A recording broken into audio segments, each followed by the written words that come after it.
But of course, this is a complete snake weasel tactic because it's the most brazen lie ever told in human history. And like even the biggest Elon fans in the world will look at this and be like, come on, bro, you got nothing to do with Doge. But he wants to get away from any sort of legal accountability. Okay.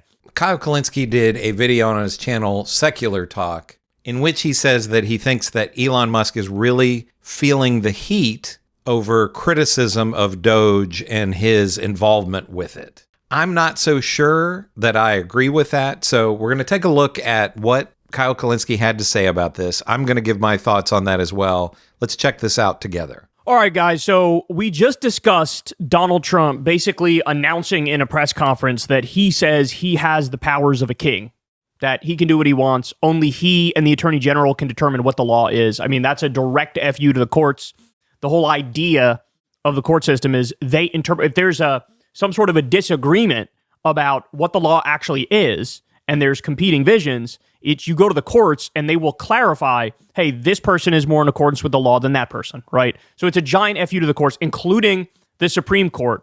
And so what we're seeing is on most of the court orders that Trump and Elon are getting, they're defying them. There's been some where they've complied, but most of them they're not. And there's now 23 lawsuits against Trump and Elon. Now, at the same time, Trump is sort of puffing his chest out and acting like, bitch, you can't do anything to stop me. What's interesting is that Elon Musk is feeling the heat. Elon Musk is apparently not as confident as Trump that, hey, we can just get away with all this stuff, right? So listen to this. This is wild. This is from Kyle Cheney of Politico. He says the following. The White House confirms tonight that Elon Musk is not the administrator of Doge and is not even technically part of it. He's a, quote, senior advisor to the president, like Anita Dunn, they say. So this is in court papers with all of these lawsuits going on with the brazenly illegal actions of Elon. They're responding in court and saying, Doge, bro? Like Doge, bro? I don't even know. I don't even know what you're talking about, homie. Doge. What's Doge? I never heard of Doge. What's Elon? He doesn't even, he's not even, whatever, bro. Like this, their reaction is to try to distance him from Doge, to basically disown Doge, where he says, oh yeah, no, like for PR reasons and marketing reasons, I'm pretending like I'm really an intricate part of this. But in reality, I have like nothing to do with it, bro. I don't even know what you're talking about. Oh, really? So who's calling all the shots? Who's getting your 19-year-old pilled up Groyper hackers to do everything they're doing? Like, who are you kidding? Who are you kidding? I mean, this is like, they think you're stupid. They are spitting in your eye and telling you it's raining.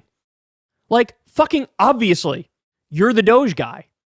Obviously, you were just doing a press conference in the White House explaining in detail what Doge is up to and what you're instructing your people to do.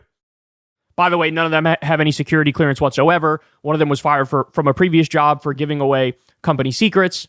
They've been hacking around even the Department of Energy, which has our nuclear information, on top of firing people in those departments. But Elon is doing. Why is he doing this? He feels like, bro, this is my only out. Like, this is the only out I have, is to be like, Doge? I don't even know what Doge is, bro. What are you talking about, bro? He feels like this is his only way out. So this is a sign. Elon feels like if he owns everything Doge is doing, he actually could go down.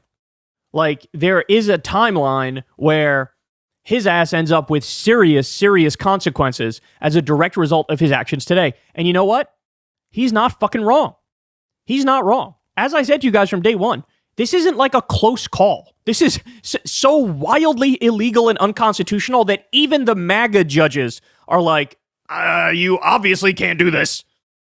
Right? And so now, again, Trump is sort of taking a different path where he's puffing his chest out and being like, well, the Supreme Court said I can do anything that I think is official in my own mind. And so he's sort of being like, fuck you. I do what I want. Right? But Elon is clearly feeling the heat. And that's why he's distancing himself from Doge. But of course, this is a complete snake weasel tactic because it's the most brazen lie ever told in human history. And like even the biggest Elon fans in the world will look at this and be like, come on, bro, you got nothing to do with Doge. But he wants to get away from any sort of legal accountability. Okay. So now at the same time, guys, what is Doge doing at this very moment? According to ProPublica, Doge is behind the abrupt cancellation of $900 million in contracts overseen by the Institute of Education Sciences, a Department of Education division responsible for much of what we know about the state of U.S. schools. So this is one of the cuts that they're making. The head of the FDA just resigned. So food safety, there's been dozens of people who work on food safety who have been axed by Doge. I don't know, that seems kind of like a big deal. That seems like a big deal. Now, furthermore, Doge, remember they said, we're going to show you receipts on what we're doing and we're going to show it to you over the weekend. Well, guess what? The weekend came and went. They didn't update anything. They fucking lied. Soon thereafter, they decided, okay, yeah, here, we'll post some stuff of what we're doing. But you ready for this, guys? They are committing fraud out in the open. And they are being so shameless with even their accounting of what they're doing. Ready? So this is a thread that went viral here. This is really interesting. I'm going to pause here for just one moment before Kyle gets into the rest of this. Here is the big question that I would have and the pushback that I would have on what Kyle Kulinski is saying here. Right now, who is going to stop Elon Musk and Donald Trump? You know, the courts are pushing back on some of these things, but if they defy the courts, then what? Will they be arrested? You know, will they be hauled into prison? Will they have to go before Congress? And so far, the Democrats in Congress, I mean, I know they don't have a lot of power, but they have been incredibly weak so far in all of this. They're not doing very much at all. They could at least really be raising a stink over all of this and being much more vocal than what they are. But I don't know what happens if, you know, that we've heard a lot about this. The media is talking about it a bunch, a constitutional crisis. If they just defy the courts, and in some cases they have gone along with the courts, but if they defy the courts, then what happens? I don't really know also why Elon Musk would be worried, because with all the money that he has, he can really just buy anybody off. So we're going to see how strong the system is in light of this. You know, we haven't had anybody, at least for a long, long time, that had this much money and this much power who could literally be, you know, buying off politicians to this degree and saying to politicians who would defy him that he's going to run campaigns against them. And he's talking about doing the same thing with judges. I believe what I heard today was a Wisconsin judge that he's going to be running a challenger against him. So I'm not sure exactly what would be the consequences for Elon Musk right now. Now, the flip side of that is totalitarian and authoritarian regimes don't last. They eventually are brought down. And Elon Musk came out of apartheid, which was eventually toppled. So they're not going to be able to get away with this forever, but this is basically, I believe, just a smash and grab kind of a plan. They're just going to take as much money as they possibly can, as quickly as they can, and then maybe Elon goes to another country. But I'm not exactly sure what the reasoning would be right now that Elon would really have anything to fear. After several days, Doge has finally posted its purported savings. Why did it take so long to create a simple web page with a 1,000-row table? Who knows? Let's dig in. Headline number, $55 billion saved. They list the savings per nixed contract. This should be easy to verify then. Here we go. The first thing I did is add up the saved column for all canceled contracts and real estate. The numbers are $16.5 billion and $0.14 billion, respectively. Odd, since almost all of the purported savings come from contracts. We'll focus on that. The single biggest ticket item is a DHS contract listed as saving $8 billion. Wow, that's a huge contract. Actually, no, it's $8 million. They must have tried to automate scraping the FPDS form and failed. That means we're down to $8.5 billion in savings. So you can see here, they say they saved $8 billion, but if you look at the actual contract, it says $8 million. Okay, more. The next three biggest ticket items are all USAID contracts listed as $655 million each, so $2 billion total. Wow, that's pretty big. Wait, these are IDVs, not contracts. $655 million is the entire set-aside being triple counted. In the first 5 years, only $73 million was awarded and only 2 years remain. So they're fuzzy math, as it's called. Fuzzy math. They're really trying to pull the wool over everybody's eyes here and act like, oh, here's all the things we're doing, and we laid it all out for, oh, what? The math doesn't add up, and you don't understand the way the contracts work, and you're misstating things massively? All right, more. So we're down to $6.5 billion in savings, and an alarming trend emerges. DOGE does not seem to understand how the government contracts they are canceling work. You don't say. The savings they are claiming are not annual savings, but rather hypothetical savings if we spent every unobligated penny.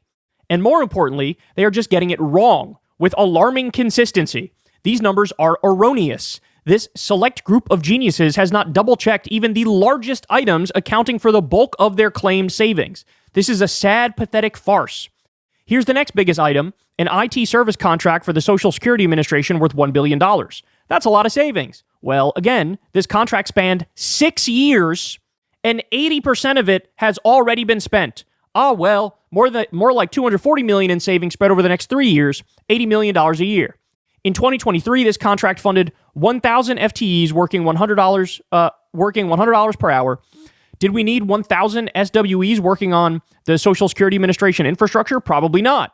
These could be valid savings. Disclaimer, no idea what they actually did. But worth noting that these cuts will impact many private sector jobs as well. And if anyone is curious, there are currently 17 lines that say CFPDS rather than the savings amount. I guess because their automated scraping failed. I did it manually and it took roughly 10 minutes. But that's too much to ask of super geniuses working 120 hours a week. So in other words, if you go through the stuff that they're doing with a fine-tooth comb and their accounting of their own actions, they have no idea how the contracts work. The numbers don't add up. They lie and misstate things on a regular basis. And it's humiliating. It's humiliating. Now, again, I want to be clear. Literally none of this is legal anyway. It's all illegal. It's all unconstitutional. They have no right to hack into the back end of the Treasury or hack these different government agencies or cut off funds. Wildly illegal. But when they say, oh, we're incredibly transparent and you know everything we're doing, what they do is post lies on their social media account on a daily basis. And the other thing, this laying out all the stuff that they say they're doing, it has basic elementary mistakes all over the place. So the robber barons and the billionaires and the oligarchs, they keep shaking down the taxpayer and taking the money. But, bro, waste, fraud, and abuse, bro. They're going after waste, fraud, and abuse. Well, as you've seen 1,000 times over, that's nonsense. They look at any program they personally don't like, and they say, get rid of it. Right? So the robber barons and the billionaires and the oligarchs, they keep shaking down the taxpayer and taking the money. But they look at something like USAID and cancer research for the NIH and HIV treatment for kids overseas and all these different things. And they go, fuck it, we don't like that, get rid of it. Right? But the cover story is waste, fraud, and abuse. We're going after waste, fraud, and abuse. Well, guys, we already have in our government, baked into the system and already passed and approved by Congress, we already have a number of ways to track the waste, fraud, and abuse and right the wrongs. Okay? So one thing is the inspectors general. Well, guess who fired the fucking inspectors general right when he got into office? Donald Trump. If you're really interested in stopping waste, fraud, and abuse, you would not have mass laid off the inspectors general. What that proves is you're actually okay with waste, fraud, and abuse as long as the waste, fraud, and abuse is going into your pockets and your donors' pockets and the billionaire robber barons' pockets. You have no problem with waste, fraud, and abuse. If you and your buddies are getting rich based off it, that's why you fired the inspectors general. You have all these corrupt deals and you want to keep them in the dark. Okay? That's point number one. The inspectors general look for waste, fraud, and abuse. There's also the Government Accountability Office, again, approved by Congress, and their whole job is to crack down on waste, fraud, and abuse. So, by the way, here are some specifics on this. Fired Department of Labor IG Larry Turner found $191 billion in improper COVID unemployment payments, much of it fraud, and was hunting down $135 billion more when he was fired. Trump fired the people who were finding fraud in his COVID programs, replaced with DOGE. And this is the thing. I mean, anybody with a brain knows that the whole thing is just a scam. DOGE is a way for them to cut, as Kyle Kulinski said for them to cut things that they don't like. It's looking like with Elon, it's going to be to cut out competition to him or any criticism of him, like the CFPB that, could possibly have stood in the way of some of the things maybe that he would want to try to do with X as a payment platform. We know that it looks like they're going to try to make cuts to NASA, which of course, that would be a gigantic conflict of interest with Elon Musk and SpaceX. Now, they're claiming that, Elon's not going to be involved with that. But does anybody actually believe that that would be the case?